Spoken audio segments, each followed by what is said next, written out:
Hello, it's Marty Lee here and welcome to the Renewy Living podcast. This is a show that helps you live sustainably. All it takes is a reduce and reuse and start where you live approach. Based in Newcastle, Australia, each conversation will be with changemakers in my community who are doing good for people and planet. You'll discover how community, culture and our natural environment intertwine to create a positive environmental impact. Together, we'll learn how to naturally embed sustainability into our unique lifestyles. So join me on the Renewy Living podcast. You know that feeling when it's a hot as hot day. You're in a built-up environment surrounded by hard surfaces such as roads, car parks and buildings jam-packed together. The radiating heat is overwhelming. Now, imagine a place where native trees, plants and creatures flourish. You feel and see the wind and stay cool in the dappled shade. It's a pocket of nature that's right in the heart of your urban space where it's needed the most. This is a tiny forest. Instrumental in the establishment of the tiny forest concept in Lake Macquarie is Anna Noon of the Groundswell Collective. Anna and her team aim to bring people together to create a better planet. Welcome, Anna. Hi, Marty. So what is the tiny forest concept? So a tiny forest is a densely packed patch of native species grown in soil that has been loosened and improved. And they're based on a planting methodology that was developed in Japan in the 1970s that are a form of kind of rapid regeneration that we can retrofit into our urban environment. So you mentioned that it can get pretty hot and pretty built up in our urban spaces. So the beauty of tiny forests, because they are only these small patches, is that we can put them into underutilised pieces of land in our urban centres to bring that nature right back into the community. So tiny forests, I'm imagining something that perhaps is the growth is quite tiny, but that's not a tiny forest. A tiny forest is more about the size that it takes up. That's exactly right. So one of the benefits of a tiny forest is actually rapid growth. So what we do is we plant these native species, and they're species that are indigenous to that site. So we do research basically on what the original plant community was for a specific site. And then we plant species in the same ratios as you'd find them in nature back into that site, but very densely. And the benefit of loosening and improving the soil and that dense planting means that it creates competition between the plants, and it also means that their roots go down really quickly. So you get this really rapid growth because they're trying to outcompete each other for the sunlight. So we're talking like 10 times faster. So while it might take about 200 years to create a complete ecosystem, we can do the same in about 20. Let's go back to your first ever tiny forest in Lake Macquarie. How did that start? It started from a course I was doing. So I was studying sustainable living through the University of Tasmania, and we were encouraged at that time to look at local solutions to global problems. So I was doing a really deep dive into biodiversity loss, and particularly for us in Lake Macquarie, we have a very rapid growing and ageing population. So the demand for housing is reducing a lot of our habitat out there. There's a lot of land clearing, and I was kind of deeply thinking about this issue, and I was trying to come up with what could a community group do to respond. So I went out and I spoke to greening group members. I wasn't a part of a greening group. I didn't have a lot of experience in that space, so I went out to our land carers and people that were involved in trees in Newcastle and Relief Lake Mac and the Wetland Centre and all sorts of people that have been doing this stuff for years and years. And I said to them, if I was to run a community project, what would you want it to look like? And they definitely said, we want to plant more trees. That's super important. But we also want something that provides inspiration. We want something that's hopeful and that teaches people about the value of tree planting and of habitat. So we want it to have an educative focus as well. So I kind of went away and looked at what's an evidence-based model out there that would work. And that's where I came across tiny forests. So it was something that had been being done in other parts of the world. So there's over 3,000 of them worldwide. And there was a couple of people in Australia just starting to plant a few. And I went, well, that's it. I'm gonna plant a tiny forest. So I kind of got that idea in my head and kind of ran with it. I love how you went to the ground first, the grassroots organisations that are already there, and to improve on something that they were doing individually, but you could make it work a bit better. Yeah. So a lot of our greening groups do a lot of weed removal and bush regen that is kind of out on the fringes or in not very highly accessible places. So it's a lot of unsung work and unseen. And I think what we really wanted to do was bring it right where people are engaging, where people can see it, people can acknowledge it and interact with it. And that was kind of the thing that was missing, I think. So there's a lot of people doing a lot of hard work, but it's often hard to engage new people in that conversation. How have you managed to engage new people in the tiny forest growth? I like using that word because there's a lot about growth in tiny forests. Oh, look, I think that's been relatively simple. I think there was a real appetite in our community. People really wanted to be doing something. Kind of our larger bureaucratic organisations were kind of dragging the chain in that space. So when we offered people an opportunity to get on board, and really we just said, come and plant for a morning with us. That's all we need. We don't need you to come to a meeting or become a board member or do the organisation. We'll do that if you can just come and help us plant trees. And we just had an overwhelming response to that. So I think our first planting day kind of sold out. I mean, they were free tickets, but sold out within 2 days. Just people are really keen to do positive things for the environment. I think there's a lot of anxiety and fear about climate change, and being able to give people opportunities to do something that's proactive is really powerful. It's currently June 24 when we're recording this. Mm-hmm.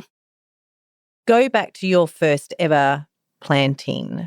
Mm-hmm. How many months ago was that, and where is it up to at the moment? So the first tiny forest in Lake Macquarie was planted just over 12 months ago.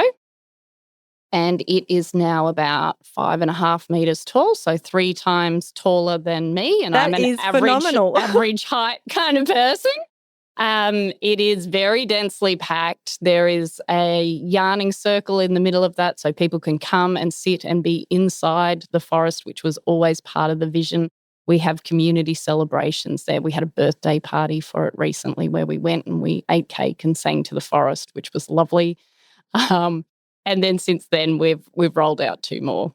And what changes have you seen to that particular area of where you started planting the tiny forest? That specific area was a piece of kind of grass. It was just a grassed area that council used to have to mow and maintain. It's in a kind of quiet cul-de-sac, but right next to a main road. And so what we did is we took that underutilised piece of very intensively high maintenance grassland and turned it into this self-supporting ecosystem.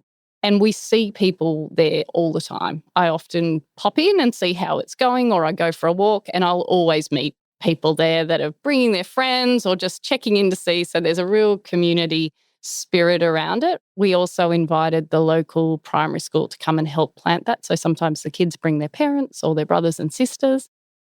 So it's been really lovely. And then the flow-on effect from that. So the school that was involved asked us if we could come and plant one in their playground. So now we've planted one in their playground. Someone that was at that first planting day said, can we plant one in our backyard? So we planted one in their backyard. So this real knock-on effect, which is lovely. The sound of a grassroots initiative like this sounds like it's benefiting the community who can just rock up at any time. They don't have to come to a planned event. It's there for everyone to use. Would that be the concept of having a tiny forest in an underutilised area, freely available for everyone to enjoy nature? I think particularly with that first project, I was really committed to having it in a public, highly accessible place. That was really important to me. But the benefits to nature are the same no matter where it is. So if it's in a private backyard, it's still capturing carbon, it's still providing habitat to biodiversity, it's still lowering the urban temperatures around it. There might not be the same level of community engagement. However, all our projects are accessible to the community at this point, but we do have future projects that might just be on private land. So I think we'll probably do a mix in the future of ones that are purely for the environmental benefits and those that we're really looking at, social connection as well, reducing people's isolation and community resilience. You mentioned earlier that the trees in your initial tiny forest project are up to 5 metres high. How did you measure that? That's a good question. And that was one we had to come up with. So we do a range of citizen science studies with each of our projects. So that's a 2-year initiative that we do in partnership with Earthwatch Australia. And we had to order a special measuring pole because those trees are so large, we couldn't get a tape measure and, a ladder safely down there. And because they're so very dense, it's very hard to get in and do that. I don't think any of us were prepared for the growth rate that we had. And I think our next couple of citizen science collection dates, we will probably have to just mark them as too tall to measure because they're so very tall and so very dense that it's very tricky to get in and ask people to get in there and start measuring them. But yeah, we do a range of citizen science studies that have led to those kind of results.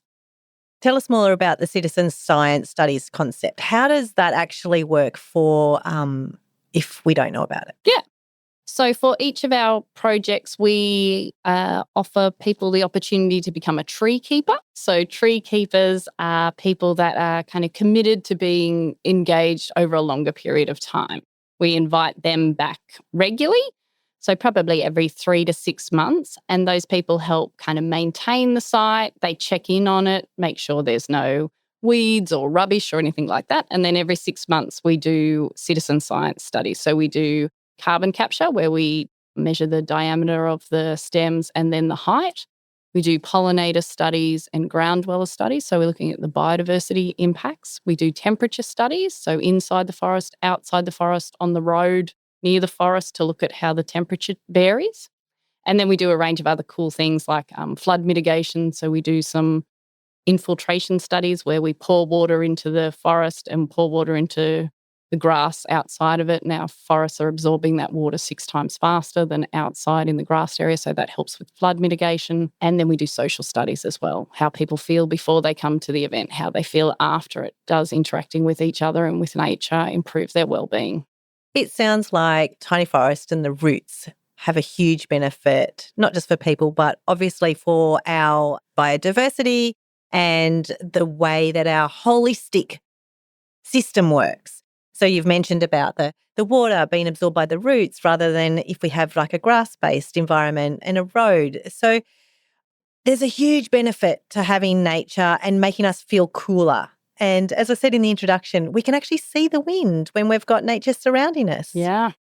It's pretty powerful. So we really are working from that soil up. So really healthy soil. I mentioned at the beginning that we improve the soil. So we literally dig it with an excavator and we put organic material in it. So no fertilizers or anything synthetic, but things like compost, which we use green waste compost that's produced locally here from our food waste.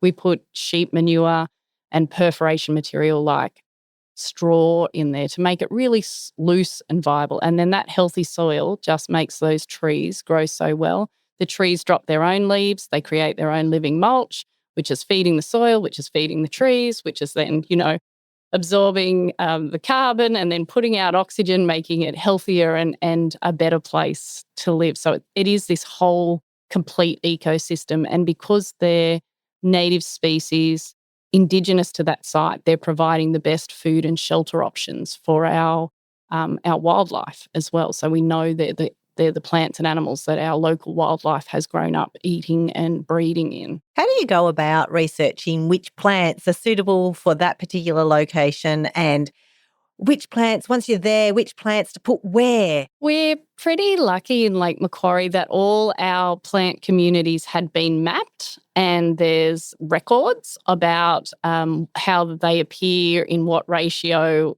in untouched areas that are equivalent to where we are. So I have some fairly solid documents that I can refer to, knowing that they are reflectant of what should be in that area.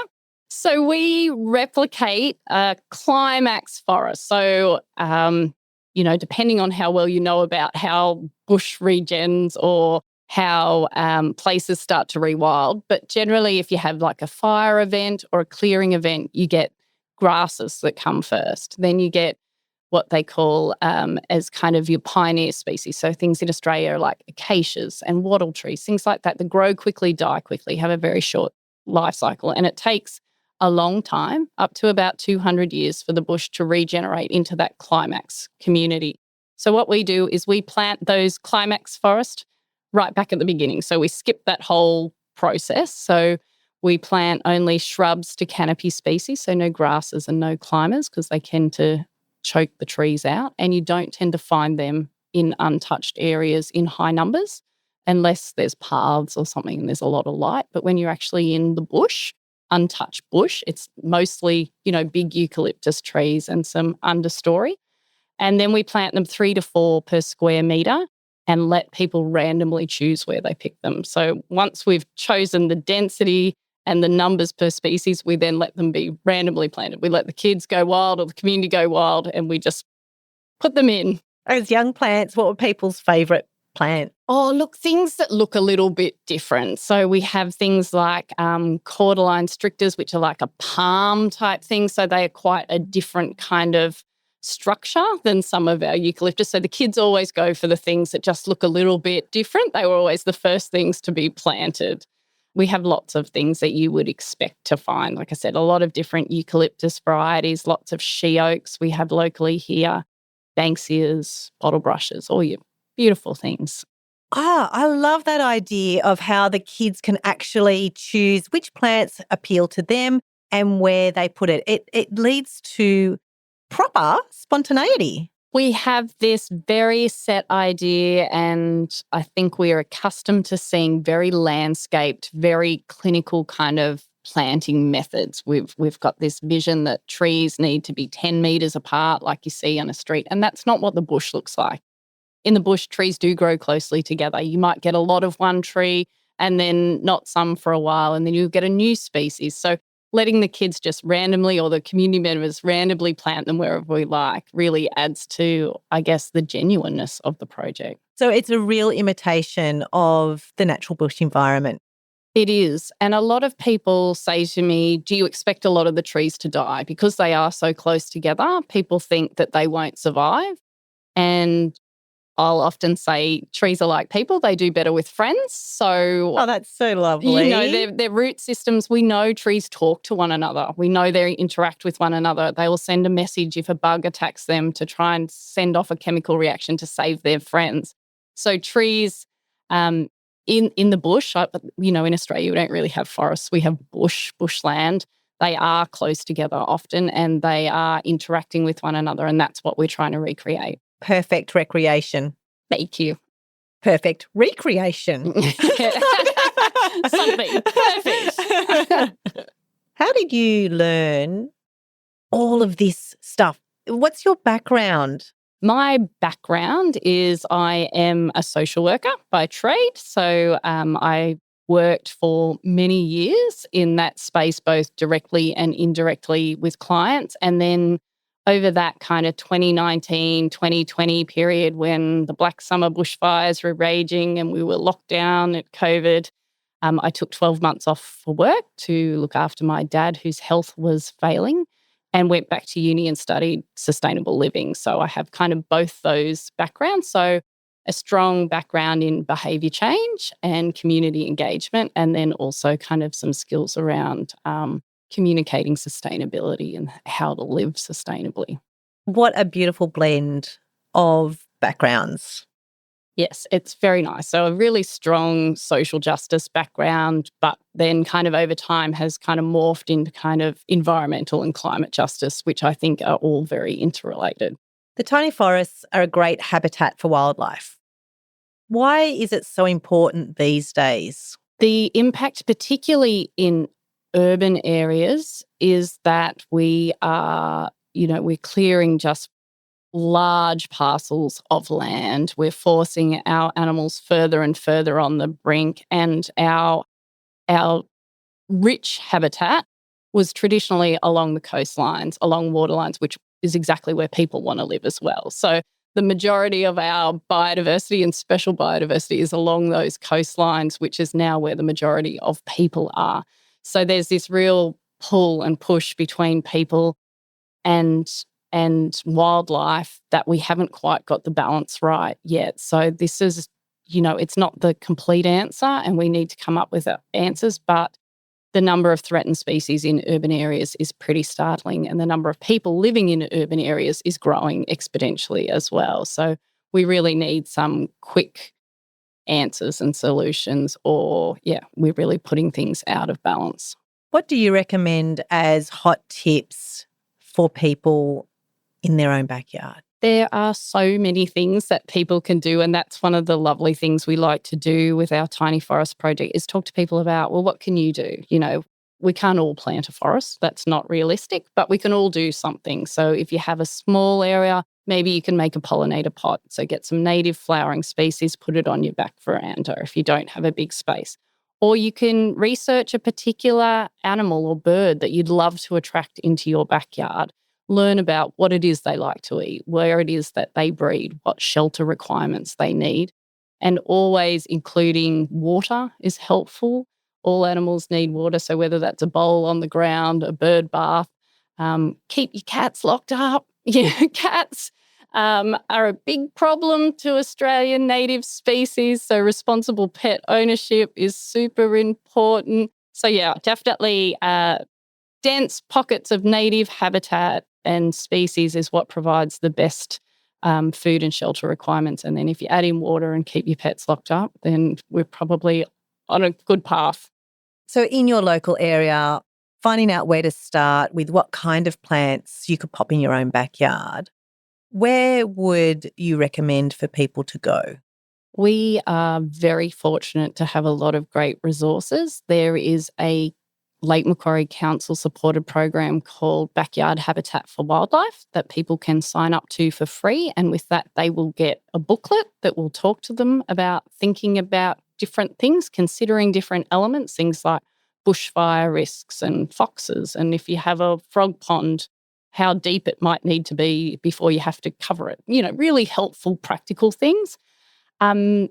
Places like Trees in Newcastle, Lake Macquarie Land Care, definitely experts in what a local plant species. You could go to them and say, I live in a particular suburb, what might grow well there? They are very, very helpful. So we're pretty lucky. Lots of online groups, lots of online resources as well. You've got plans for more tiny forests. So at the moment, how many have you established, and then what's the plans for the future? So there are 3 that are already in the ground. There are 4 or 5 more that are coming. So we have a couple of school-based ones that are coming soon. So one at Edgeworth Public School and one at St Paul's at Gateshead. We're doing a project which we're really excited about up at Tocal College, where we'll be doing some quite specific biodiversity studies with Macquarie University. We have another one going in at Cardiff Heights, which is next door to our existing one. So we're extending a wildlife corridor there, which will be lovely. And then we're looking at a few private ones that we've got coming and a range of partners that we're talking to. So watch this space, lots coming.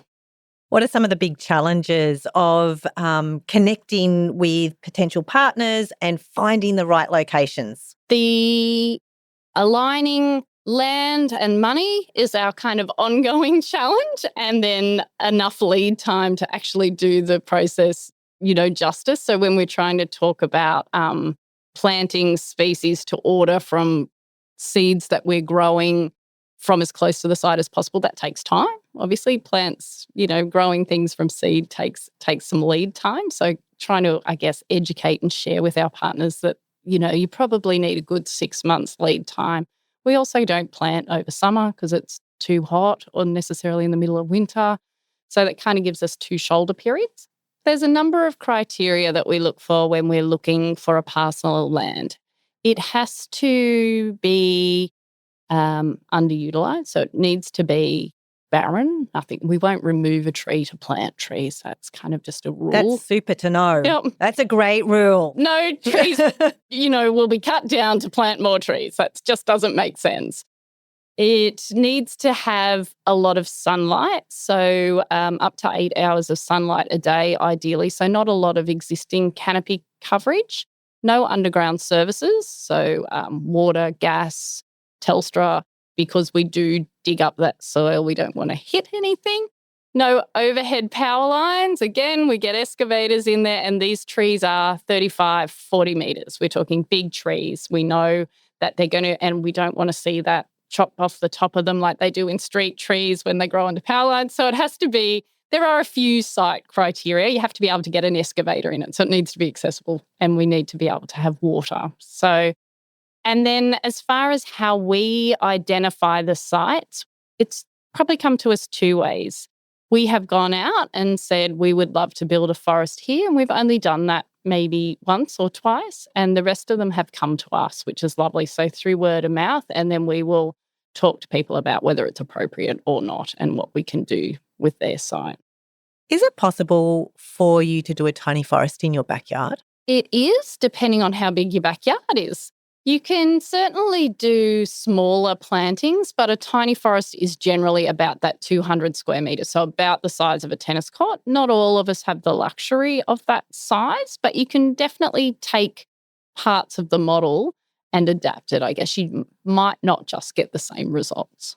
What parts of the model could you adapt? You could absolutely dig up your soil, add some organic material, plant plants densely and see how that works. I've certainly done that at home and found some really good outcomes with that. The smaller the area, the more you kind of get things like edge effect, which is where your wind kind of affects the growth rate. So having that density and that size really helps the plants support one another. So when you start to get smaller areas, you tend to not get exactly the same results. In a home garden, you probably have a lot more shading too, depending on what's already there. Tiny forests are a real grassroots change. It's looking at the localisation of what happens in our community.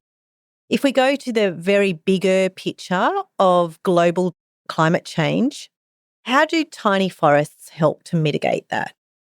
So tiny forests are a nature-based solution to climate change. And I would say they are one example of something you can do. There are lots of things we could and should be doing.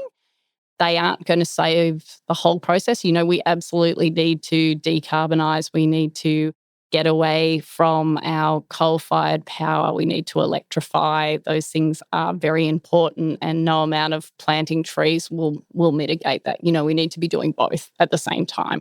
We need to be capturing carbon and we need to be reducing carbon desperately. So they're just part of the picture. They're definitely an option that works in that very built-up environment. And they have some benefits in rural areas as well. And we are, like I mentioned, about to plant one up at Tocal at the Ag College to talk about the benefits in a rural setting, because there is always benefits for bringing biodiversity back, for restoring the land. We're improving the soil, we're improving windbreaks potentially for stock and reducing soil erosion, things like that. So they're different advantages in a rural area. Congratulations on being the recent 2024 winner of the Taronga Hatch Accelerator Program. How will that impact the Tiny Forest project that you have in Lake Macquarie? The Accelerator program was just this fantastic opportunity to engage with other startups that have a real love and passion for sustainability and meet a whole range of different subject matter experts, business mentors. And what it's really done, I guess, is raised our profile. We also got some funding, so it means it will put extra tiny forests in the ground. But I think the benefit of that is just the people we've met along the way, which have been fantastic. It was an incredible program. In the next 12 months or so, you've got up to 3 new tiny forests being established in local schools. How does a tiny forest help with education on climate change and helping young people understand that this is a great solution? We know that our young people are very concerned about climate change. They are striking from school. They are doing everything they can to kind of say to our decision makers, you need to think about our future. But they often feel quite powerless in what they can do. So we're going into the schools, we're talking to them about climate change. We're asking them, are you worried about climate change? I did that at an assembly recently, and probably 90% of kids put their hands up. And these are kids that are, under 12. So they're really worried. They're seeing a lot of negative stuff in the media. And we're going, it's okay to be worried. It is worrying. I'm worried, and we should be. But what we don't want to happen is people to feel immobilized and do nothing. Sometimes we get overwhelmed by things that are scary. So we're saying to them, there's simple things you can do. Come and plant a tree with us. Look after that tree. It will capture the carbon. It will provide habitat. And at the same time, it will improve your mood. It will improve your cognition. It will improve your connection to nature. So there are these great social outcomes for kids as well. We know children are spending increasing amounts of time inside, on screens, very sedentary activities, which is not doing much for their well-being or their physical health. So it's a way to get people back outside, back in the sunshine, and back connected with nature right in their school playgrounds.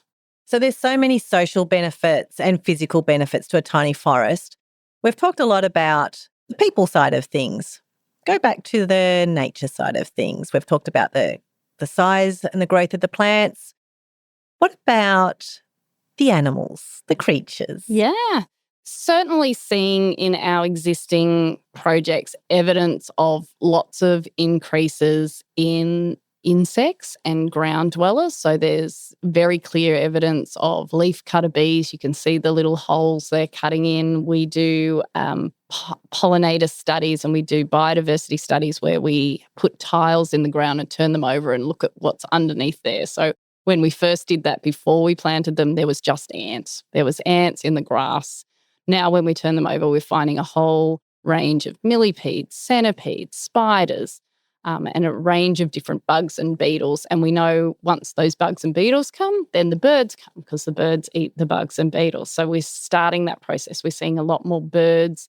And if you go and visit one of our tiny forests, I was there the other day, you'll see them just hopping along the ground, eating all the worms, because there is so much food for them there. There's also a range of other environmental benefits, things like reducing air pollution. So trees filter the pollution from the air, noise pollution. So we've created a bit of a screen between houses and a very busy, fast highway. So it's cutting that noise pollution as well. So besides the urban cooling and the carbon capture, there's also these range of knock-on effects, because trees are amazing.